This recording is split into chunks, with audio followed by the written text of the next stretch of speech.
가난은 우리 가족의 숙명처럼 따라다녔다. 기억 속 우리 집은 언제나 좁고 어두웠다. 겨울이면 창틀 사이로 스며드는 차가운 바람을 신문지로 막아야 했고, 여름이면 천장에서 떨어지는 빗물을 양동이로 받아야 했다. 난방비가 아까워 두꺼운 이불 속에서 몸을 웅크리고 잤던 밤들, 전기세 때문에 일찍 불을 꺼야 했던 저녁들이 지금도 선명하다. 아버지는 내가 10살 되던 해 돌아가셨다. 공사장에서 일하시다 다친 허리는 결국 회복되지 않았고, 그로 인한 합병증이 아버지의 몸을 천천히 잠식해갔다. 병원비를 감당할 수 없었던 우리는 아버지가 침대에 누워 신음하는 소리를 들으며 속수무책으로 시간을 보냈다. 아버지가 마지막으로 남긴 말은 미안하다였다. 가장으로서 가족을 지키지 못했다는 죄책감이 그분의 마지막 순간까지 따라다녔던 것이다. 아버지가 떠난 후 남은 건 빚뿐이었다. 병원비, 생활비를 빌린 돈들이 눈덩이처럼 불어났다. 채권자들의 독촉 전화가 끊이지 않았고, 때로는 집 앞까지 찾아오는 사람들도 있었다. 그럴 때마다 엄마는 우리 남매를 방 안에 숨겨두고 혼자 현관문 앞에서 허리를 숙였다. 조금만 더 기다려주세요. 제발 조금만요. 엄마의 떨리는 목소리가 문틈 사이로 새어나왔다. 엄마는 새벽 5시면 일어나 시장으로 향했다. 채소 가게 앞에서 상자를 나르고, 생선 가게에서 비늘을 벗기고, 정육점에서 고기를 손질하는 일을 했다. 손은 언제나 거칠었고 무릎은 부어 있었다. 그래도 엄마는 단 하루도 쉬지 않았다. 우리 셋이 굶지 않게 하려면, 학교를 계속 다니게 하려면, 집을 잃지 않으려면 멈출 수 없었다. 나와 동생은 엄마의 그런 모습을 보며 자랐다. 친구들이 새 운동화를 신고 학원에 다닐 때 우리는 헌 책을 물려받아 공부했다. 급식비를 낼 돈이 없어 점심시간이 두려웠던 날도 많았다. 하지만 엄마는 절대 우리 앞에서 울지 않았다. 집에 돌아오면 지친 얼굴로도 환하게 웃으며 오늘 뭐 배웠어? 하고 물었다. 그 미소 뒤에 얼마나 많은 눈물이 숨어 있었을지 이제는 안다. 가난은 단순히 돈이 없는 상태가 아니었다. 그것은 선택의 자유를 빼앗는 것이었다. 아프면 참아야 했고, 먹고 싶은 것을 포기해야 했으며, 꿈조차 사치처럼 느껴졌다. 하지만 그 속에서도 우리는 버텼다. 엄마가 있었기 때문이다. 엄마는 우리에게 포기하는 법을 가르치지 않았다. 힘들어도 견디면 언젠가 좋은 날이 온다는 말을 입버릇처럼 했다. 당시에는 그저 위로의 말일 뿐이라고 생각했다. 하지만 그 말이 진짜 현실이 될 줄은 꿈에도 몰랐다. 평범한 화요일 오후였다. 나는 편의점 아르바이트를 마치고 집으로 돌아가는 길이었다. 녹초가 된 몸을 이끌고 좁은 골목길을 걸으며 오늘도 무사히 하루를 버텼다고 스스로를 다독였다. 우편함을 열었을 때 그 편지가 보였다. 고급스러운 크림색 봉투, 두툼한 종이 질감이 손끝에서 느껴졌다. 평소 우리 집에 오는 우편물이라고는 공과금 고지서나 독촉장뿐이었는데 이건 달랐다. 봉투 왼쪽 상단에는 태산법률사무소라는 이름이 금박으로 새겨져 있었다. 뭔가 잘못 배달된 게 아닐까 싶어 수신인을 확인했다. 엄마 이름이 정확히 적혀 있었다. 집에 들어서자 엄마는 막 시장 일을 마치고 돌아온 참이었다. 씻지도 못하고 방바닥에 주저앉아 어깨를 주무르고 계셨다. 엄마, 이거 왔어. 편지를 건네자 엄마는 의아한 표정으로 봉투를 뜯었다. 그리고 첫 줄을 읽자마자 얼굴이 굳어졌다. 이게 뭐야? 엄마의 목소리가 떨렸다. 나는 엄마 어깨 너머로 편지 내용을 훑어봤다. 귀하, 저희는 고 한도연 회장의 법정 대리인으로서 귀하께 연락드립니다. 고인께서는 생전에 유언장을 작성하셨으며 그 내용에 따라 귀하를 유산 수익자 중 한 분으로 지정하셨습니다. 상속 관련 상세한 내용은 본 사무소로 방문하시어 논의하시기 바랍니다. 나는 편지를 다시 읽었다. 그리고 또 읽었다. 한도현? 그 이름을 들어본 적이 없었다. 엄마, 이 사람 누구야? 물었지만 엄마는 대답하지 않았다. 그저 편지를 든 손이 미세하게 떨리고 있을 뿐이었다. 동생도 방에서 나와 무슨 일이냐고 물었다. 나는 상황을 설명했지만 동생 역시 믿기 어렵다는 표정이었다. 유산? 우리가? 장난 아니야? 동생의 말처럼 이건 현실적이지 않았다. 우리 같은 사람들에게 유산이라는 단어는 너무 먼 세계의 이야기였다. 다음 날 나는 회사에 반차를 내고 엄마와 함께 법률사무소를 찾아갔다. 강남 한복판의 고층 빌딩. 유리로 된 회전문을 지나 엘리베이터를 타고 19층에 올라갔다. 대리석 바닥이 깔린 복도, 고급스러운 인테리어, 정장을 차려입은 사람들. 모든 것이 우리와는 다른 세계였다. 접수처에서 이름을 말하자 곧바로 안내를 받았다. 변호사 사무실 문을 열고 들어가자 중년의 남성이 일어나 우리를 맞았다. 어서 오세요. 기다리고 있었습니다. 그의 태도는 정중했지만 우리는 여전히 이 상황이 믿기지 않았다. 변호사는 파일을 펼치며 설명하기 시작했다. 한도현 회장께서는 지난달 향년 72세로 별세하셨습니다. 고인께서는 평소 극히 사적인 삶을 사셨고 유 원장 역시 매우 간결하게 작성하셨습니다. 그는 잠시 말을 멈추고 우리를 바라봤다. 그런데 유 원장의 귀하의 성함이 명시되어 있습니다. 상당한 금액과 부동산을 포함해서요. 엄마는 그 순간 눈을 감았다. 나는 엄마의 손을 잡았다. 차갑고 떨리고 있었다. 혹시 잘못된 거 아닐까요? 내가 조심스럽게 물었다. 변호사는 고개를 저었다. 아닙니다. 고인께서 여러 차례 확인하셨고 변호사 입회하에 정식으로 작성된 유언장입니다. 법적으로 하자가 없습니다. 그는 서류 뭉치를 우리 앞에 놓았다. 숫자들이 눈에 들어왔다. 믿을 수 없는 금액이었다. 평생 모아도 볼 수 없을 돈. 아니, 상상조차 해본 적 없는 돈. 그리고 서울 중심가의 상업용 건물 한 채. 이게 진짜예요? 나는 떨리는 목소리로 물었다. 네, 모두 사실입니다. 사무실을 나와 엘리베이터를 기다리는 동안 우리는 아무 말도 하지 못했다.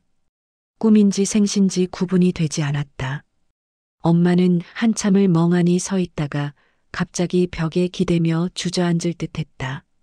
나는 황급히 엄마를 부축했다. 엄마, 괜찮아?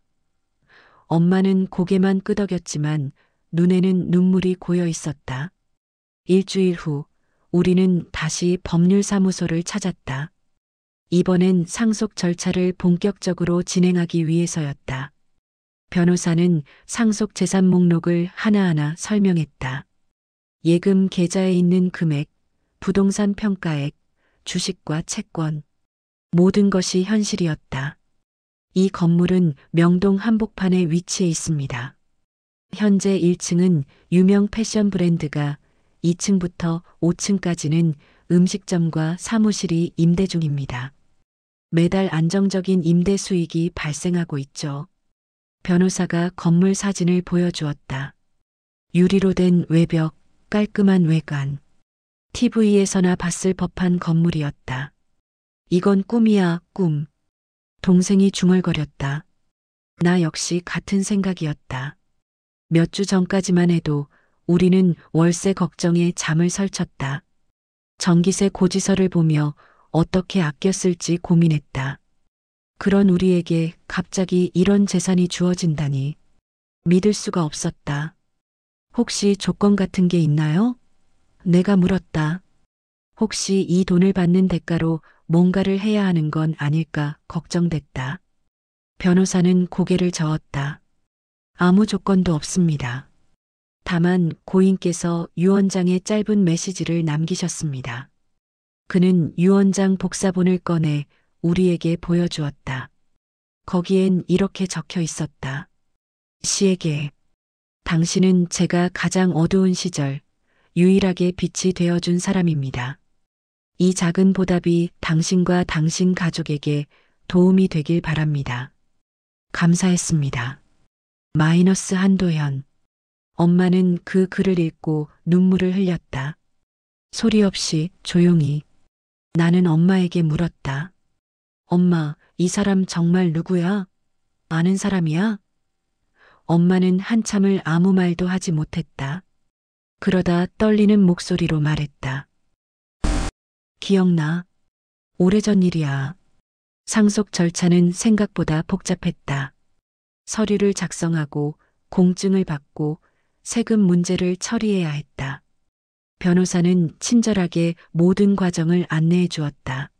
하지만 그 모든 과정이 현실처럼 느껴지지 않았다. 마치 다른 사람의 이야기를 옆에서 지켜보는 것 같았다. 집으로 돌아오는 길, 지하철 안에서 엄마가 말했다. 이거 받아도 되는 걸까?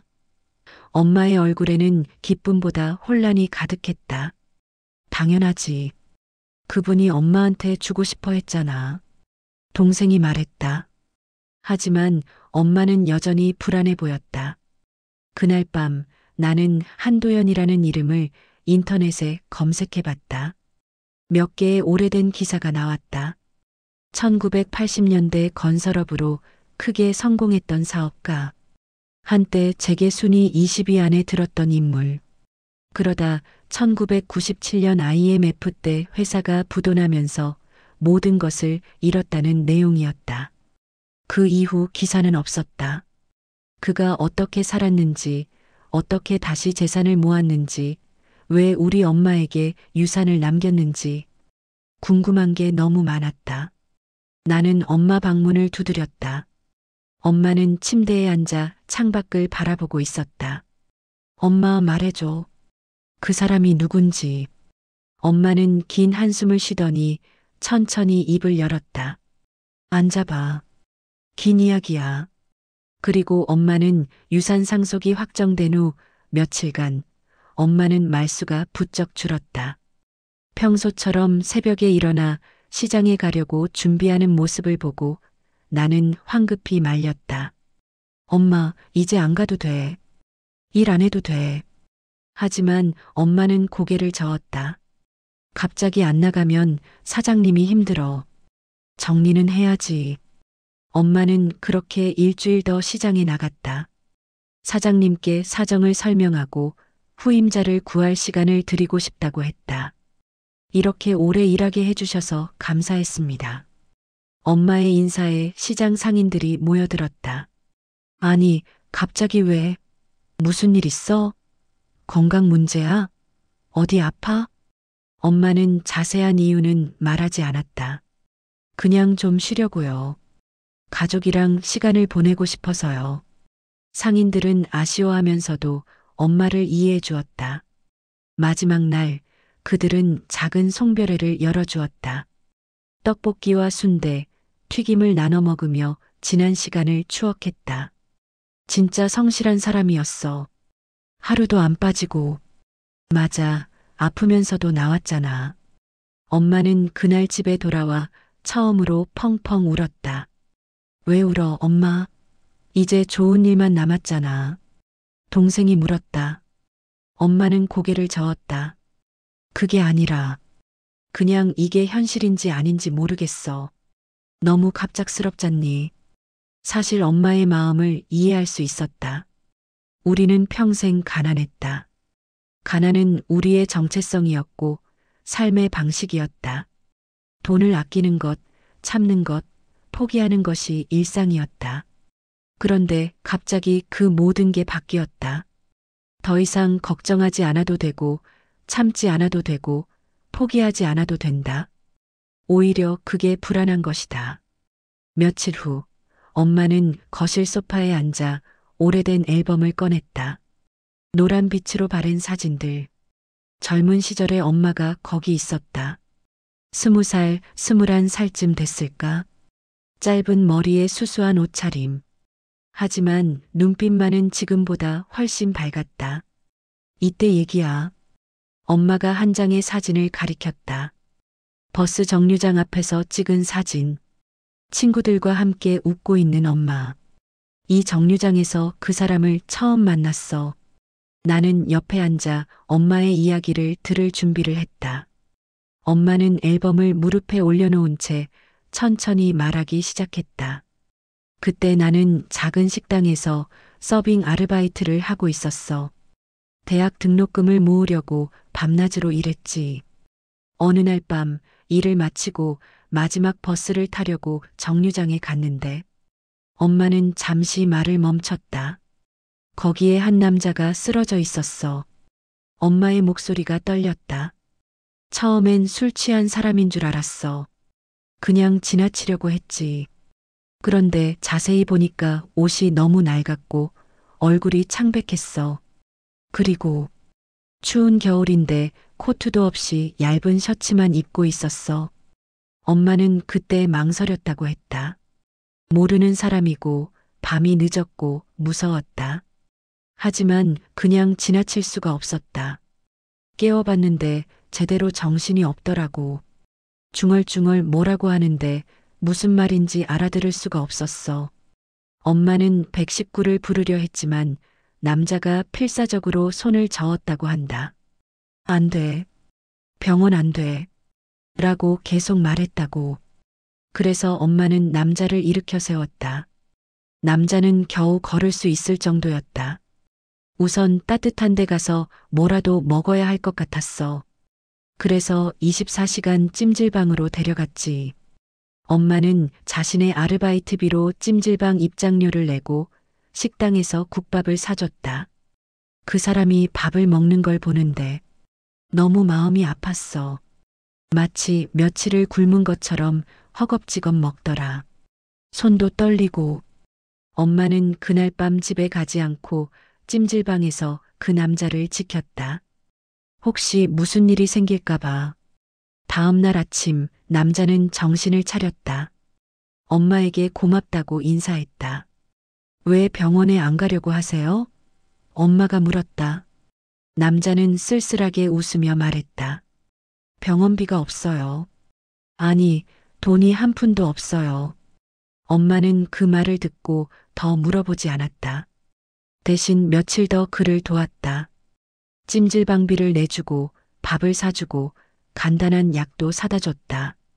언젠가 형편이 나아지면 갚을게요. 남자가 말했다. 엄마는 고개를 저었다. 아니에요. 그냥 건강하게 사세요. 그걸로 됐어요. 일주일 후 남자는 사라졌다. 아무 말 없이. 엄마는 그 후로 그 사람을 다시 만나지 못했다. 이름도 연락처도 몰랐다. 그냥 스쳐 지나간 인연이라고 생각했다. 그런데 그 사람이 한도연 회장이었던 거야? 내가 물었다. 엄마는 고개를 끄덕였다. 유언장에 적힌 날짜를 보고 확신했어. 그때가 맞아. 1998년 겨울. 나는 할 말을 잃었다. 엄마의 그 작은 선행이 25년이 지나 이렇게 큰 보답으로 돌아온 것이다. 20살 시절로 돌아가는 이야기를 시작했다. 엄마는 창밖을 바라보며 계속 이야기를 이어갔다. 그때 나도 어렸어. 20살. 세상 물정도 잘 모르고 그저 착하게 살면 언젠가 좋은 일이 생길 거라고 믿던 나이였지. 엄마가 그 남자를 처음 본 건 1998년 12월 크리스마스를 일주일 앞둔 추운 밤이었다. IMF 외환위기로 나라 전체가 혼란스러웠던 시기. 거리에는 실직자들이 넘쳐났고 노숙자들이 늘어나고 있었다. 그날 식당 일이 유난히 힘들었어. 손님들도 예전만큼 안 오고 분위기가 침울했지. 나도 피곤해서 빨리 집에 가고 싶었는데 엄마는 그때를 떠올리며 쓸쓸하게 웃었다. 그런데 그 사람을 보는 순간 그냥 지나칠 수가 없었어. 버스 정류장 벤치에 옆으로 누워있던 남자. 50대쯤 되어 보이는 나이. 얼굴은 수염으로 덮여 있었고 옷은 낡아 있었다. 하지만 엄마의 눈에 띈 건 그의 구두였다. 구두가 좋은 브랜드더라. 낡긴 했지만 한때는 비싼 구두였을 거야. 그리고 손을 보니까 거칠지 않았어. 육체 노동을 하던 손이 아니었지. 엄마는 직감적으로 알았다.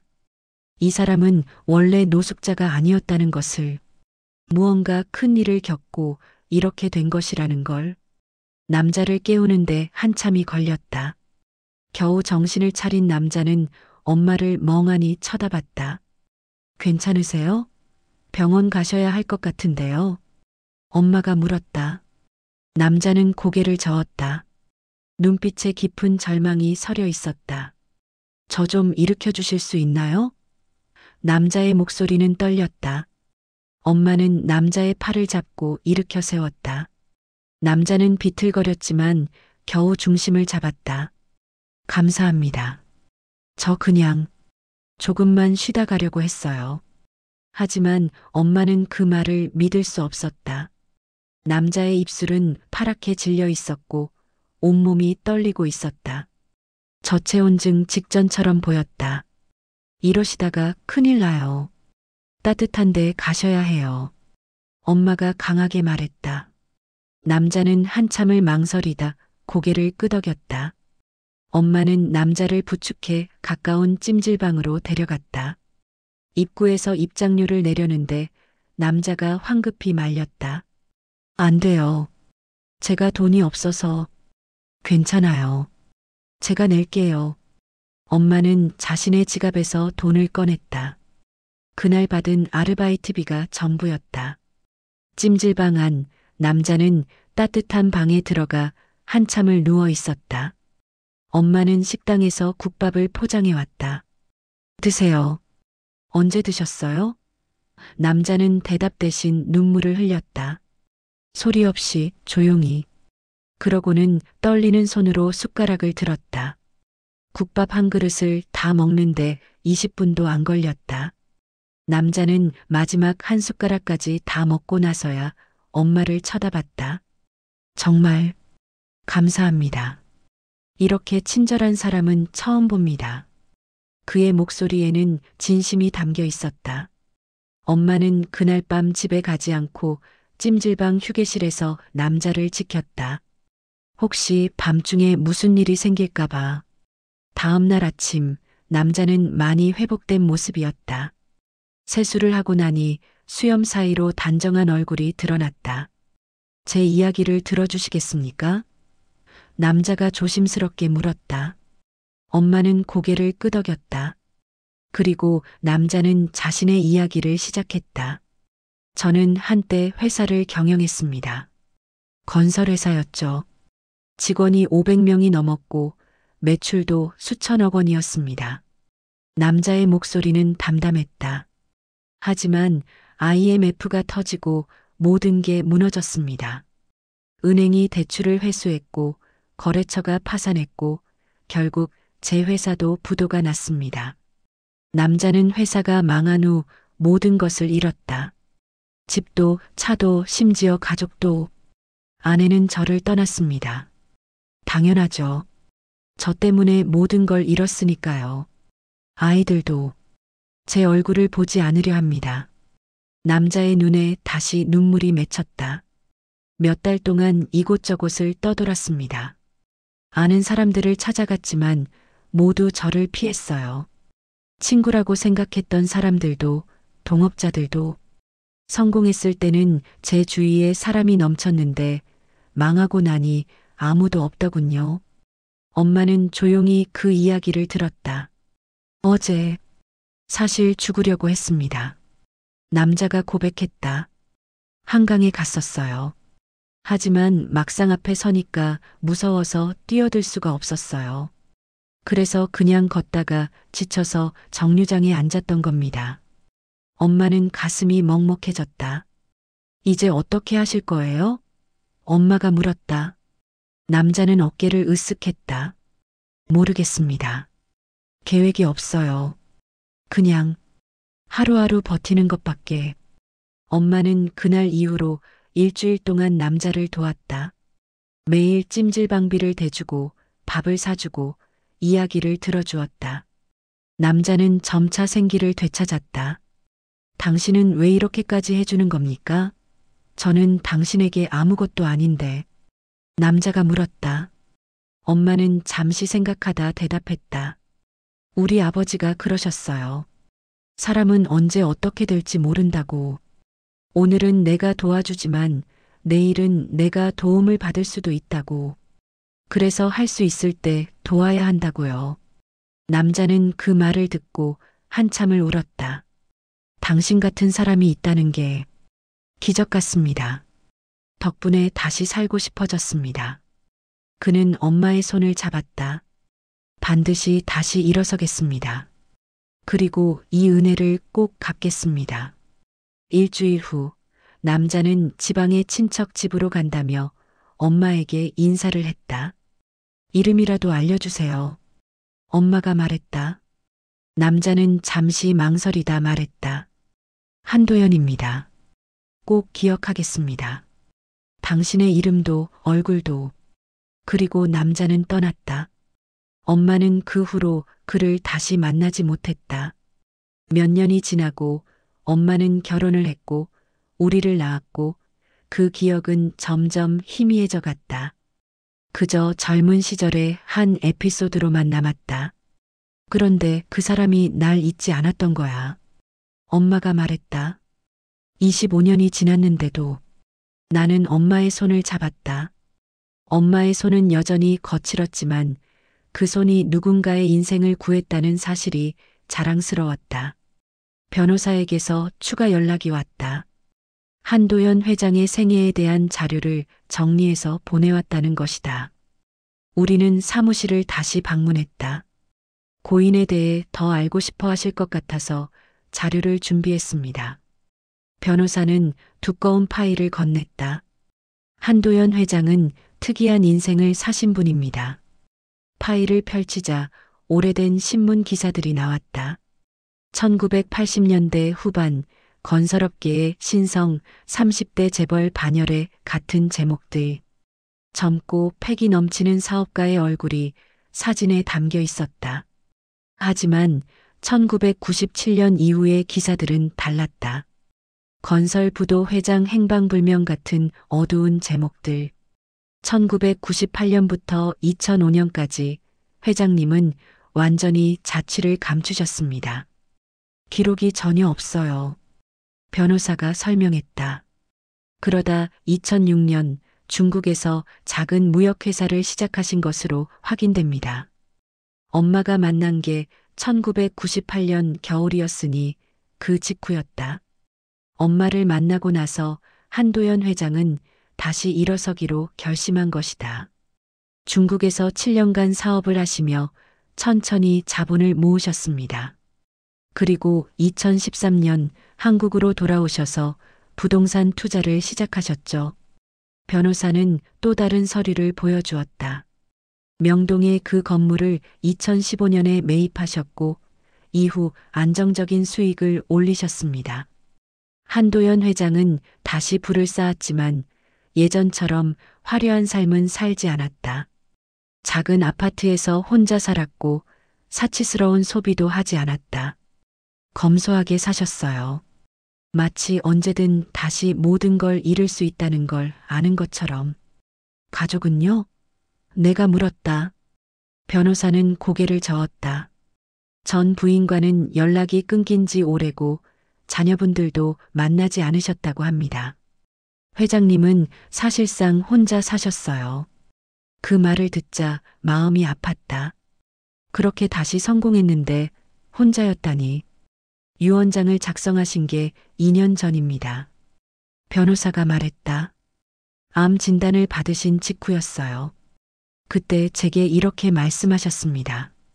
내 인생에서 진짜로 나를 위해 준 사람은 단 한 명뿐이었다. 그 사람을 찾아달라고요. 변호사는 엄마를 찾기 위해 사립탐정을 고용했다. 한도연 회장이 기억하는 정보는 별로 없었다. 이름, 대략적인 나이, 그리고 1998년 겨울 서울 구의 한 식당에서 일했다는 것. 하지만 그것만으로도 찾아낼 수 있었다. 회장님은 귀하를 찾았다는 소식을 들으시고 매우 기뻐하셨습니다. 그리고 바로 유언장을 수정하셨죠. 변호사는 잠시 말을 멈췄다. 회장님은 돌아가시기 며칠 전까지도 귀하 이야기를 하셨습니다. 그 사람은 나를 사람으로 대해준 유일한 사람이었다고요. 엄마의 눈에서 눈물이 흘러내렸다. 나도 모르게 눈시울이 뜨거워졌다. 회장님이 마지막으로 남기신 말씀이 있습니다. 변호사는 봉투 하나를 꺼냈다. 직접 쓰신 편지입니다. 유언장과 별도로 보관해달라고 하셨어요.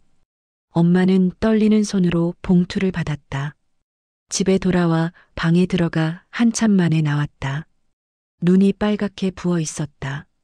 뭐라고 쓰여 있었어? 내가 물었다. 엄마는 편지를 내밀었다. 씨에게. 이 편지를 읽고 계신다면 저는 이미 세상을 떠났을 것입니다. 먼저 감사하다는 말을 전하고 싶습니다. 당신은 제 인생에서 가장 어두운 순간에 빛이 되어준 분입니다. 1998년 그 겨울, 저는 모든 것을 잃고 죽기로 결심했습니다. 인생에 아무 의미가 없다고 생각했습니다. 하지만 당신을 만났습니다. 당신은 저를 불쌍히 여기지 않았습니다. 그저 사람으로 대해주었습니다. 그 따뜻함이 제게 다시 살아갈 용기를 주었습니다. 저는 당신 덕분에 다시 일어설 수 있었습니다. 중국에서 맨손으로 시작해 다시 사업을 키웠습니다. 하지만 예전의 삶으로 돌아가지는 않았습니다. 당신이 보여준 선함을 배웠기 때문입니다. 25년 동안 당신을 찾고 싶었지만 용기가 나지 않았습니다. 저 같은 사람이 당신의 삶에 다시 나타나는 것이 폐가 될 것 같았습니다. 하지만 이제 시간이 얼마 남지 않았습니다. 그래서 이렇게라도 감사를 전하고 싶었습니다. 제가 남기는 재산은 많지 않지만 당신과 가족분들께 조금이나마 도움이 되길 바랍니다. 당신이 저를 도와주셨듯이 이것이 당신에게 작은 도움이 되길 바랍니다. 당신은 제게 인생의 의미를 알려주었습니다. 사람을 사랑하는 것, 선함을 베푸는 것, 그것이 진짜 중요한 것이라는 거요. 다시 한번 감사합니다. 당신 같은 사람이 있어서 이 세상은 아직 희망이 있습니다. 한도연 올림. 편지를 다 읽고 나니 아무 말도 할 수 없었다. 엄마의 작은 선행이 한 사람의 인생을 바꿨고 그 사람은 평생 그것을 기억했다. 그리고 마지막 순간까지 감사의 마음을 잊지 않았다. 상속 절차가 완료되고 일주일 후 변호사에게서 다시 연락이 왔다. 한 가지 더 전해드릴 것이 있습니다. 우리는 또다시 사무실을 방문했다. 변호사는 작은 상자를 꺼냈다. 이건 회장님의 유품입니다. 유언장에 명시되어 있지는 않지만 회장님이 귀하에게 전해달라고 특별히 부탁하신 물건들입니다. 상자를 열자 몇 가지 물건이 들어 있었다. 오래된 수첩, 몇 장의 사진, 그리고 낡은 손수건. 엄마는 그 손수건을 보자 놀란 표정을 지었다. 이거 제가 드린 거예요. 그날 밤 찜질방에서 엄마는 남자에게 손수건을 건넸었다. 이거라도 쓰세요. 추우시잖아요. 남자는 그 손수건을 목에 둘렀다. 그리고 25년 동안 간직했던 것이다. 수첩을 펼쳐보니 일기 형태의 글들이 적혀 있었다. 1998년 12월 23일. 오늘 천사를 만났다. 죽으려던 나를 살려준 사람. 이름도 연락처도 모른다. 하지만 평생 잊지 않을 것이다. 1999년 1월 5일. 중국행 배를 탄다. 다시 시작하려 한다. 그 사람에게 부끄럽지 않은 사람이 되기 위해. 2005년 3월 12일. 오늘 첫 수익이 났다. 작은 돈이지만 정직하게 번 돈이다. 이제 진짜로 시작이다. 2013년 8월 20일. 한국에 돌아왔다. 15년 만이다. 그 사람을 찾고 싶지만 아직 자격이 없는 것 같다. 2023년 4월 3일. 암 진단을 받았다. 시간이 얼마 남지 않았다. 이제 그 사람을 찾아야겠다. 감사를 전하지 못하고 가면 평생 후회할 것 같다. 수첩의 마지막 페이지에는 이렇게 적혀 있었다. 2024년 10월 15일. 드디어 그 사람을 찾았다. 이름은 시장에서 일하며 어렵게 살고 있다고 한다. 가슴이 아프다. 그 선한 사람이 왜 이렇게 힘들게 살아야 하는가. 내가 도와야 한다. 이제 내 차례다. 엄마는 수첩을 읽으며 계속 눈물을 흘렸다. 몰랐어. 이렇게까지 생각해 주실 줄은. 사진들도 있었다. 한도연 회장의 젊은 시절 사진, 중국에서 찍은 사진들, 그리고 최근 사진. 마지막 사진에는 메모가 붙어 있었다. 이 모든 것이 당신 덕분입니다. 변호사가 말했다. 회장님은 마지막 몇 달 동안 귀하의 일상을 조용히 지켜보셨습니다. 물론 직접 나타나지는 않으셨어요. 단지 귀하가 건강하게 잘 살고 계신지 확인하고 싶으셨던 겁니다. 엄마는 충격을 받은 표정이었다. 저를 지켜보셨다고요? 변호사는 고개를 끄덕였다. 회장님은 시장 근처 카페에서 종종 귀하를 보셨다고 합니다. 열심히 일하시는 모습을, 힘들어 하시는 모습을. 그래서 더 큰 도움을 드리고 싶으셨던 것 같습니다. 왜 직접 오시지 않으셨을까요? 엄마가 물었다. 변호사는 잠시 침묵하다 대답했다. 아마도 부담을 드리고 싶지 않으셨던 것 같습니다. 회장님은 이렇게 말씀하셨어요. 그 사람은 나를 기억하지 못할 것이다. 그냥 지나가는 한 사람을 도와준 것뿐일 테니까. 그런데 내가 갑자기 나타나면 불편할 것이다. 차라리 이렇게 조용히 도움을 주는 게 낫다고요. 엄마는 목이 메어 말을 잇지 못했다. 나도 마찬가지였다. 그렇게까지 배려심이 깊은 사람이었다니. 상자 안에는 마지막으로 작은 노트북이 하나 더 있었다. 이건 회장님이 직접 쓰신 회고록입니다. 출판하거나 공개하지는 않으셨지만 귀하가 읽어주시길 바라셨습니다. 집에 돌아와 노트를 열어봤다. 수백 페이지에 달하는 글. 한도연 회장의 인생이 거기 담겨 있었다. 성공했던 시절, 몰락했던 시기, 그리고 다시 일어선 과정. 그리고 그 모든 이야기의 중심에는 엄마와의 만남이 있었다. 그날 밤 나는 인생을 포기했었다. 더 이상 살아갈 이유를 찾을 수 없었다. 하지만 한 젊은 여성이 나를 구했다. 그녀는 나에게 돈을 요구하지 않았다. 명예도 보답도 바라지 않았다. 그저 사람을 도와야 한다는 마음 하나로 나를 살렸다. 그날 이후 나는 깨달았다. 진짜 부는 돈이 아니라 사람의 마음이라는 것을. 진짜 성공은 많은 것을 가지는 게 아니라 누군가에게 도움이 되는 것이라는 걸. 엄마는 밤새 그 회고록을 읽었다. 다 읽고 나서 엄마는 말했다. 나는 그냥 당연한 일을 했을 뿐이에요. 누군가 힘들어하면 도와야 하는 거잖아요. 바로 그거였다. 엄마에게는 당연한 일이었지만 한도연 회장에게는 인생을 바꾼 사건이었다. 작은 선행이 얼마나 큰 파급력을 가질 수 있는지 우리는 그제야 이해했다. 유산 상속이 완료되고 우리 삶은 완전히 바뀌었다. 더 이상 월세 걱정을 하지 않아도 됐다. 공과금 고지서가 두렵지 않았다. 마트에서 물건값을 보며 계산하지 않아도 됐다. 가난이 주는 끊임없는 불안에서 해방된 것이다. 하지만 엄마는 변하지 않았다. 새벽에 일어나는 습관도 검소한 생활도 그대로였다. 갑자기 사치스럽게 살 수는 없어. 평생 이렇게 살았는데. 엄마는 작은 아파트를 구했다. 너무 크지도 작지도 않은 우리 가족에게 딱 맞는 크기. 화려한 인테리어도 필요 없다고 했다. 깨끗하고 따뜻하면 그걸로 충분해. 그리고 엄마는 결정을 내렸다. 유산의 절반을 기부하기로. 한도연 회장님이 저한테 준 건 돈만이 아니었어요. 다시 살아갈 용기를 얻으셨잖아요. 저도 그렇게 하고 싶어요. 이 돈으로 누군가에게 희망을 주고 싶어요.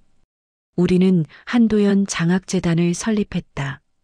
가난하지만 공부하고 싶은 학생들을 돕는 재단. 엄마는 이렇게 말했다. 한도연 회장님의 이름으로 선한 일을 하고 싶어요. 그분이 제게 베풀어 주신 것처럼 다른 사람들에게도 기회를 주고 싶어요. 재단 설립 기념식 날 많은 사람이 모였다. 첫 장학생으로 선정된 10명의 학생들. 그 아이들의 눈빛에는 희망이 담겨 있었다. 엄마는 한 명 한 명에게 장학증서를 전달하며 말했다. 여러분은 혼자가 아니에요. 어려움이 있을 때 누군가 도와주는 사람이 있다는 걸 기억하세요. 그리고 나중에 여러분도 누군가를 도와주세요. 그렇게 선함은 이어지는 거예요. 한 학생이 엄마에게 물었다. 왜 이런 일을 하시는 거예요? 엄마는 미소를 지으며 대답했다. 오래전에 저도 누군가를 도와준 적이 있어요. 그게 돌고 돌아 이렇게 돌아왔어요. 도움은 사라지는 게 아니에요. 언젠가 반드시 돌아와요. 명동의 건물에서 나오는 임대 수익도 일부는 재단으로, 일부는 지역사회 복지를 위해 사용하기로 했다. 엄마는 말했다. 이 돈은 원래 제 것이 아니에요. 한도연 회장님의 마음이 담긴 돈이에요. 그분이 원하셨던 것도 이거였을 거예요. 이 돈이 세상을 조금이라도 더 따뜻하게 만드는 거요. 나와 동생도 각자의 길을 찾았다. 나는 그동안 포기했던 대학원 진학을 결심했다. 동생은 요리사의 꿈을 이루기 위해 요리학교에 등록했다. 돈 때문에 접었던 꿈들을 다시 꺼낼 수 있었다. 하지만 우리는 엄마에게서 배운 교훈을 잊지 않았다. 성공하는 것보다 중요한 건 다른 사람에게 도움이 되는 삶을 사는 것이라는 걸. 재단이 설립되고 1년이 지났다. 첫 장학생들이 중간 보고를 위해 모였다. 한 학생은 전교 1등을 했다고 했고 다른 학생은 봉사활동 동아리를 만들었다고 했다. 장학금을 받고 나서 생각이 바뀌었어요. 저도 누군가를 도울 수 있는 사람이 되고 싶어요. 한 학생이 말했다. 엄마는 그 말을 듣고 눈시울을 붉혔다. 한도연 회장님, 보고 계시죠? 당신의 선함이 이렇게 많은 사람에게 전해지고 있어요. 엄마는 하늘을 올려다보며 속으로 말했다. 어느 날 엄마는 나를 불러 함께 한 곳에 가자고 했다. 도착한 곳은 25년 전 그 버스 정류장이었다. 재개발로 주변 풍경은 완전히 바뀌었지만 정류장은 그대로였다. 엄마는 벤치에 앉아 그때를 회상했다. 이 자리에서 그분을 만났어.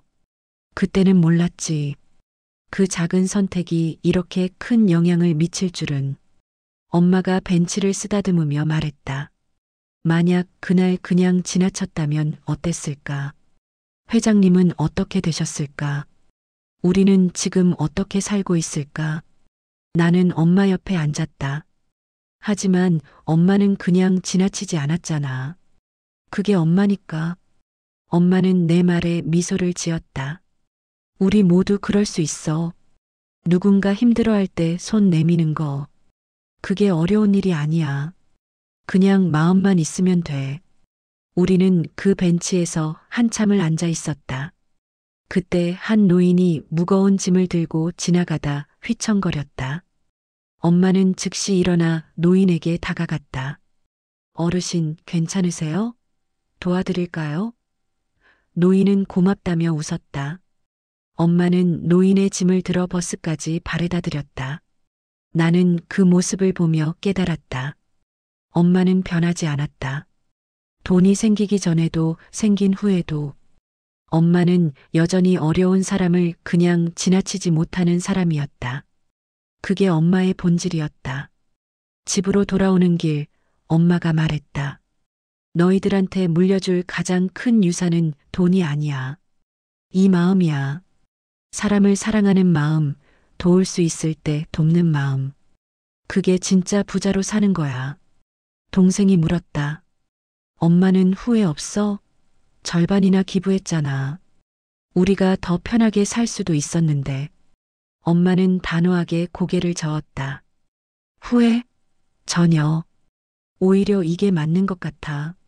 한도연 회장님도 이걸 원하셨을 거야. 돈은 쓰면 없어지지만 선한 영향은 계속 퍼져나가잖아. 그날 밤 나는 한도연 회장의 회고록을 다시 펼쳐봤다. 마지막 페이지에 이런 문구가 있었다. 진짜 성공이란 무엇인가? 많은 돈을 버는 거? 유명해지는 거? 권력을 가지는 거? 아니다. 진짜 성공은 누군가의 인생에 긍정적인 영향을 미치는 것이다. 단 한 사람이라도 당신 때문에 더 나은 삶을 살게 된다면 그게 진짜 성공이다. 나는 모든 것을 잃고 나서야 이 진리를 깨달았다. 그리고 그것을 가르쳐 준 사람이 바로 씨였다. 나는 회고록을 덮고 창밖을 바라봤다. 밤하늘에 별이 반짝였다. 그중 하나가 한도연 회장일까? 그분은 지금 편안히 쉬고 계실까? 자신이 남긴 유산이 이렇게 많은 사람에게 희망을 주고 있다는 걸 아실까? 다음 주 재단에서 두 번째 장학생 선발을 시작했다. 신청서가 수백 통 들어왔다. 하나하나 읽으며 엄마는 조심스럽게 학생들을 선정했다. 성적도 중요하지만 마음이 더 중요해. 이 아이들이 나중에 커서 다른 사람을 도울 수 있는 사람이 되어야 해. 선발된 학생 중 한 명은 편모스라에서 자란 고등학생이었다. 그 학생의 어머니가 감사 인사를 하러 왔다. 정말 감사합니다. 아이가 대학을 포기하려고 했어요. 제가 일을 해도 등록금을 마련할 수가 없어서요. 그런데 이렇게 도와주시니 그 어머니의 모습에서 엄마는 과거의 자신을 봤다. 아이를 위해 무엇이든 하려 했지만 현실의 벽 앞에서 무력했던 자신을. 괜찮아요. 우리 모두 서로 돕고 사는 거예요. 어머니도 아드님을 위해 최선을 다하셨잖아요. 그게 가장 중요한 거예요. 시간이 흘러 3년이 지났다. 재단은 이제 매년 10명의 학생을 지원하는 규모로 성장했다. 첫 장학생 중 몇 명은 대학을 졸업하고 사회에 나왔다. 그 중 한 명이 재단을 방문했다. 저 기억하세요? 3년 전 첫 장학생이었어요. 젊은 청년이 환하게 웃으며 말했다. 저 이번에 대기업에 취직했어요. 그래서 생각했죠. 이제 제가 도울 차례라고. 매달 제 월급의 일부를 기부하고 싶어요. 많지는 않지만 다른 학생들을 돕고 싶어요. 엄마는 그 말을 듣고 눈물을 흘렸다. 고마워요. 정말 고마워요. 이게 바로 한도연 회장님이 원하셨던 거예요. 선함이 이어지는 거요. 그 청년은 계속 말했다. 제가 장학금을 받았을 때 단순히 돈만 받은 게 아니었어요. 누군가 저를 믿어준다는 느낌, 혼자가 아니라는 느낌을 받았어요. 그게 저를 더 열심히 살게 만들었어요. 이제 저도 다른 사람에게 그런 느낌을 주고 싶어요. 엄마는 청년의 손을 꼭 잡았다. 당신은 이미 훌륭한 사람이 됐어요. 한도연 회장님도 정말 기뻐하실 거예요. 그날 저녁 가족이 함께 저녁을 먹었다. 평범한 집밥이었지만 그 어떤 호화로운 식사보다 따뜻했다. 동생이 만든 음식, 내가 준비한 샐러드, 엄마가 끓인 국. 우리는 함께 식탁을 둘러앉아 오늘 있었던 일들을 나눴다. 엄마, 행복해? 동생이 물었다. 엄마는 우리를 바라보며 환하게 웃었다. 응, 정말 행복해. 너희들이 건강하고 우리가 누군가에게 도움이 될 수 있고 이렇게 함께 밥을 먹을 수 있잖아. 이보다 더 큰 행복이 어디 있겠어. 나는 창밖을 바라봤다. 저 멀리 명동 방향에 불빛이 반짝였다. 우리 건물도 저기 어딘가에 있을 것이다. 그 건물에서 나오는 수익으로 지금 이 순간에도 누군가가 도움을 받고 있다. 누군가는 장학금으로 공부하고, 누군가는 급식 지원을 받고, 누군가는 의료비를 지원받고 있다. 한도연 회장님, 당신의 선물은 단순한 돈이 아니었습니다. 당신은 우리에게 삶의 의미를 가르쳐 주셨습니다. 진짜 부는 가지는 것이 아니라 나누는 것이라는 걸. 진짜 성공은 많이 버는 것이 아니라 누군가에게 희망을 주는 것이라는 걸. 그리고 엄마, 당신의 작은 선행이 얼마나 많은 파급력을 가지는지 이제 알겠어요. 25년 전 추운 겨울밤, 당신이 내민 손이 한 사람의 인생을 구했고, 그것이 수백 명의 인생을 바꾸고 있어요. 당신은 그저 당연한 일을 했을 뿐이라고 하지만 그 당연함이 기적을 만들었어요. 몇 달 후, 우리는 한도연 회장의 묘소를 찾았다. 조용한 공원 묘지, 소박한 묘비. 엄마는 묘비 앞에 꽃을 놓고 한참을 서 있었다. 회장님, 덕분에 저희가 이렇게 잘 살고 있어요. 그리고 회장님의 마음이 많은 사람에게 전해지고 있어요. 편히 쉬세요. 바람이 불어왔다. 마치 대답하는 것처럼. 나는 그 순간 느꼈다. 한도연 회장은 평안하시다고. 그리고 우리가 하는 일들을 지켜보고 계시다고. 집으로 돌아오는 차 안에서 엄마가 말했다. 너희들도 기억해. 언젠가 누군가 도움이 필요할 때 주저하지 말고 도와줘. 그게 우리가 받은 유산을 제대로 쓰는 거야. 알았어, 엄마. 나와 동생이 동시에 대답했다. 그날 밤 나는 일기를 썼다. 오늘 깨달았다. 진짜 유산은 돈이 아니었다. 한도연 회장이 남긴 진짜 유산은 선함의 가치, 도움의 힘, 그리고 사람을 사랑하는 마음이었다. 엄마가 25년 전 보여준 선함이 돌고 돌아 지금 수많은 사람에게 희망을 주고 있다.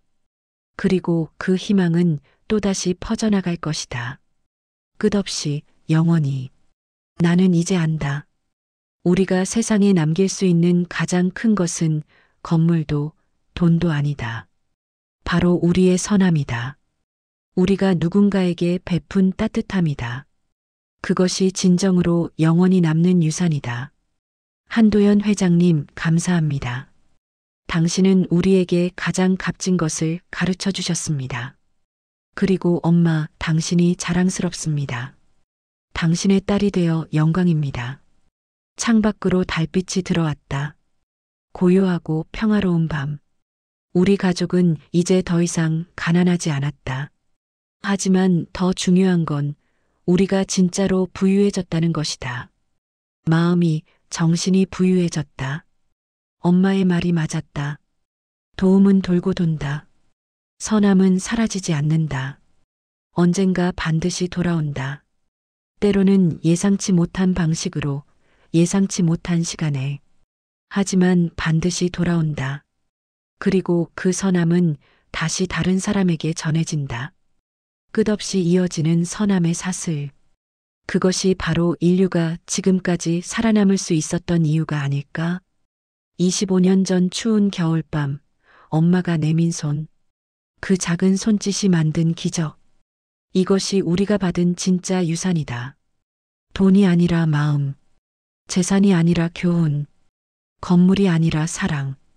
그리고 우리는 이 유산을 다음 세대에 물려줄 것이다. 돈으로가 아니라 우리의 행동으로, 우리의 선택으로, 우리의 삶으로.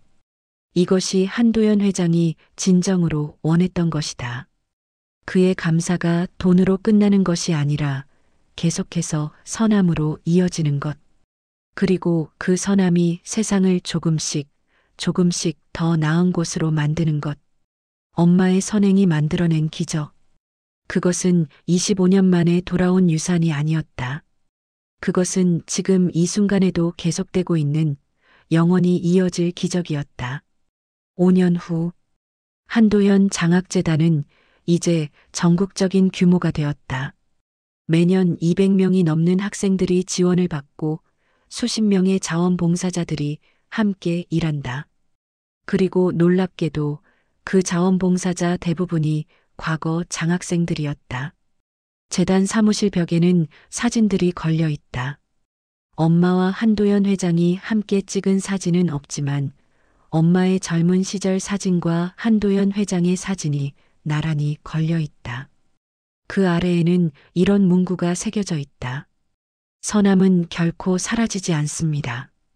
그것은 돌고 돌아 세상을 밝힙니다. 당신의 작은 친절이 누군가의 인생을 바꿀 수 있습니다. 한도연 장학재단. 엄마는 이제 재단의 이사장으로 일하며 더 많은 학생들을 돕고 있다. 나는 사회복지학 교수가 되어 다음 세대에게 나눔의 가치를 가르친다. 동생은 자신의 레스토랑을 열어 매주 노숙자들에게 무료 급식을 제공한다.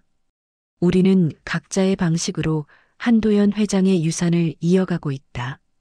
그리고 그 유산은 계속해서 퍼져나가고 있다. 어느 날 한 대학생이 재단을 찾아왔다. 10년 전 장학금을 받았던 학생입니다. 이제 저도 의사가 됐어요. 그래서 무료 진료 봉사를 시작하려고 해요. 장학재단에서 받은 그 따뜻함을 이제 제가 환자들에게 전하고 싶어요. 엄마는 그 말을 듣고 또 눈물을 흘렸다. 하지만 이번에는 행복한 눈물이었다. 한도연 회장님, 보고 계시죠? 당신의 마음이 이렇게 세상을 바꾸고 있어요. 그리고 이 모든 게 당신이 살기로 결심하셨기에 가능했어요. 25년 전 그 겨울밤, 당신이 포기하지 않아서 정말 감사해요. 밤하늘의 별이 유난히 밝게 빛났다. 마치 대답하는 것처럼. 그리고 우리는 알고 있다. 이 이야기는 여기서 끝나지 않는다는 것을, 선함의 이야기는 영원히 계속된다는 것을, 엄마가 내민 손, 한도연 회장이 전한 감사, 우리가 이어가는 선함. 이 모든 것이 하나로 연결되어 세상을 조금씩 더 따뜻하게 만들고 있다. 그리고 그것이 바로 진짜 유산이다.